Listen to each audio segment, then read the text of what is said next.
Sudan is experiencing an unprecedented humanitarian crisis. This is according to the former Prime Minister of Sudan, Abdalla Hamdok. Speaking to international news editor Sophie Mokoena, Hamdok says more than 100,000 people have been killed and 15 million people have been displaced. The situation in Sudan calls for commitment and focus, particularly the international community and Africa as a continental body. Many people are saying that the situation in Sudan is worse than what we see currently in the Middle East. I am going to be in conversation with the former Prime Minister of Sudan to get the latest on the ground, but also what can be done to ensure that there's peace in Sudan. Thank you so much, former Prime Minister. Let's start with the current situation. How did we find ourselves in this situation? Well, thank you very much for having me in the SABC. It's a place I have engaged with over the years, and you are a voice, not only in South Africa, but in the entire continent, and a platform. I'm very proud to be part of it and to be speaking from it. So thanks a lot for having me. The situation in Sudan today is extremely dangerous and sad. Our humanitarian crisis today is the largest in the world. It's bigger than Ukraine and Gaza combined. The loss of life, more than 150,000 people lost their life. Destruction of property, infrastructure, shortage of everything, medicine, food, whatever. But also huge number of internally displaced people, over 15 million people. And refugees, probably 3 to 4 million refugees.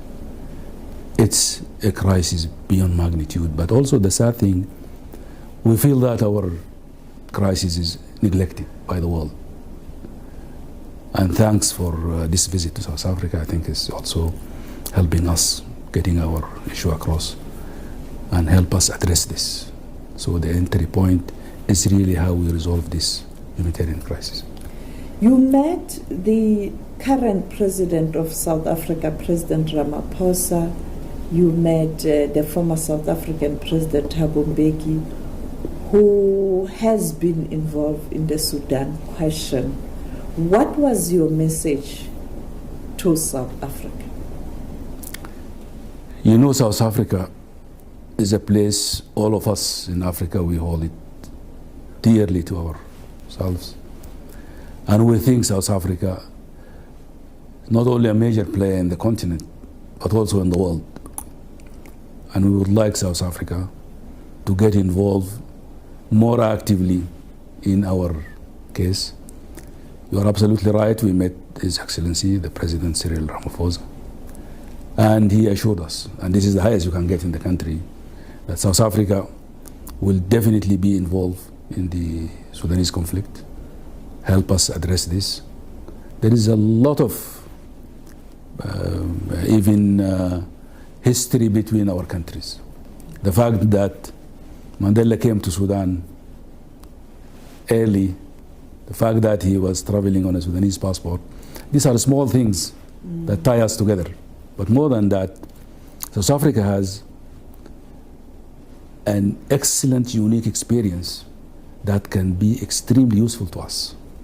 If you are able in South Africa to get to terms with your very troubling historical past and maybe going beyond apartheid, this will be very useful to us, the truth and the reconciliation. But also would like to see South Africa being actively involved in resolving this conflict. Your role at the African Union, your role at the UN, your role at the G20, the BRICS. So you are a major player. And I think meeting both President Cyril Ramaphosa and former President Thabo Mbeki, we were assured that they will be involved in our case And we hope this can be translated into active engagement, and this is precisely why we are here. Well, in terms of former President Mbeki, what can be his involvement? You see, President Thabo Mbeki was chair of the high-level panel on Sudan for quite some time, over a decade. And he is probably one of the very few Africans who understand Sudan very well, the context and all that. And that go a long way. We don't need to brief him on the situation in Sudan. But we want him to probably, I don't think I can say that he stopped engaging on Sudan, but we want this to be much more structured and much more active. Now, the problem is when you have facilitators or mediators, you find that other groups will reject the facilitation of a particular country or a former head of state or a head of state. How can the continent, particularly the AU, ensure that whoever gets to be the facilitator or the mediator, as you pointed out about South Africa, that South Africa is accepted by all parties to try and assist? You see, the way we look at this, we wanted to have a comprehensive, credible peace process that is under the umbrella of the African Union. And South Africa is a major player in the continent, so it can play its rightful place within that structure. We do not want to start a separate parallel process supported by South Africa outside this. But we want the South African role to be within under that, absolutely, within the AU, shape it in a way that will consult with us, design the process with us, and also come up with a plan that we all are standing behind it, able to own it, and all that, taking us into confidence and talk to us as Sudanese in this process. Now, there are concerns that you have external interference, and people have mentioned some countries, particularly in the Middle East or in the Gulf region. How do you deal with the external factors, and is this a real problem? You see, in today's world, there is no village that is actually can claim it's isolated from what's happening in the world. Yes, our conflict, there are so many actors involved in it, in the region, but also beyond the region. There are so many people involved in this.